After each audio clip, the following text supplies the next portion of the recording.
नमस्ते, स्वागत है आपका इस वीडियो पे। तो सीधे आते हैं आज के टॉपिक पे। आज हम बात करने वाले हैं क्या महिलाओं को बाहर काम करना चाहिए, जो आज फेमिनिज़म की बातें हो रही है।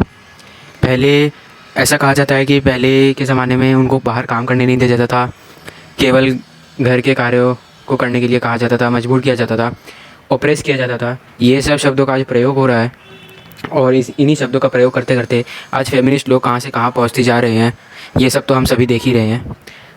तो मैं बताना चाह रहा हूँ, देखिए, अगर पहले के ज़माने में पुरुष और महिला दोनों काम नहीं करते थे, केवल पुरुष बाहर का काम करता था और महिला घर के काम करते थे।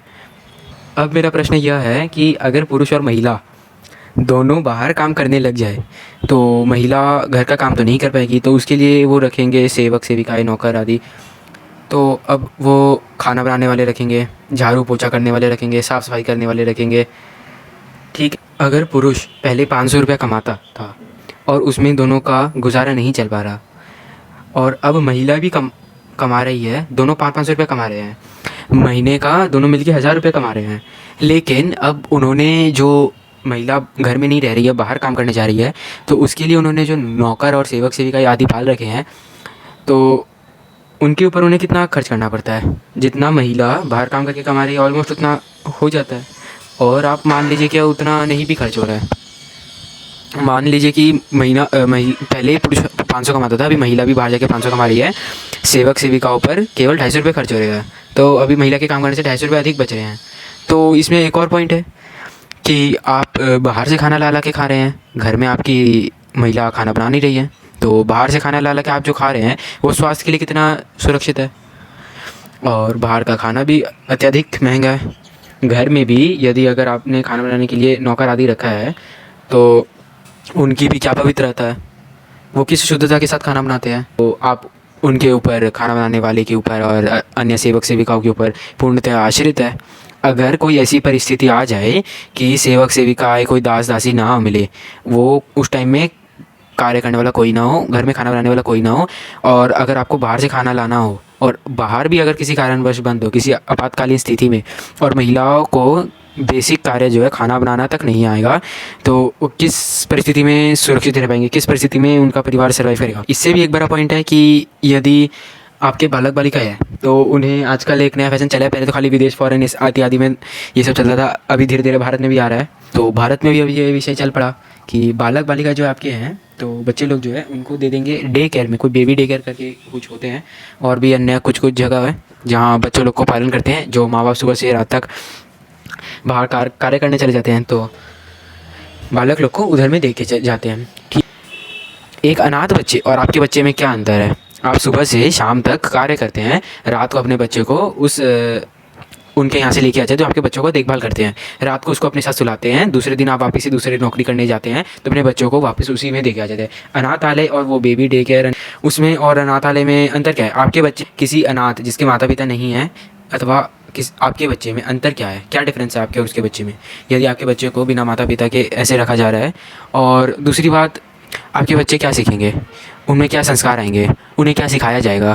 क्या आपको पता भी, आपको ज्ञात है कि वो देखभाल करने वाले जो हैं वो आपके बच्चों को कैसे रख रहे हैं, आप किस बच्चों के क्या सिखा रहे हैं? आपके बच्चों के साथ वायलेंस तो नहीं कर रहे हैं? क्या आपको मालूम है? नहीं, आपको नहीं मालूम है, क्योंकि आप काम करने चले जाते हैं, आप बिजनेस में लगे हुए हैं, आप खाली कुछ पैसे के चक्कर में अपने बच्चों का भविष्य अपने हाथों से ख़राब करें। ऐसी खबरें सुनने में आती है, पहले तो विदेशों में आती थी, अभी भारत में भी कुछ सालों में आने लग जाएगी, कुछ 10-5 साल बाद आने वाली है जल्दी, कि 15-15 साल की, 16-16 साल की लड़कियां, नवयुवकी गर्भवती बनकर बालक को जन्म देती है, माँ बन जाती है 16 साल की उम्र में। आप बताइए, 16 साल की, 17 साल की उम्र विद्यालय जाने की, स्कूल जाने की, कॉलेज जाने की उम्र है, या माँ बाप बनने की उम्र है? एक और सेंटेंस अभी सुनने में आया था, a women is a slave when she serves her husband and kids, but a independent when she is a slave of her boss.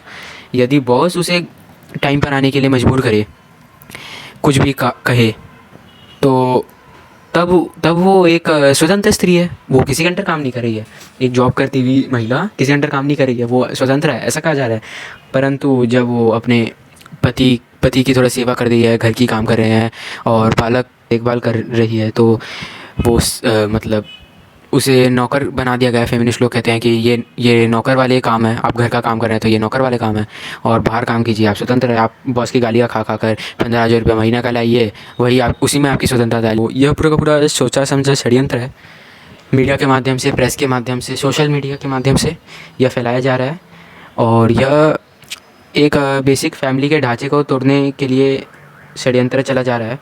क्योंकि एक बहुत बड़ी साजिश हो रही है कि अगर किसी भी सोसाइटी को, कम्युनिटी को डिस्ट्रॉय करना है तो उसके फैमिली सिस्टम को डिस्ट्रॉय कर दो, जेंडर चेंज करवा दो, वो देश के विषय ही बदलवा दो।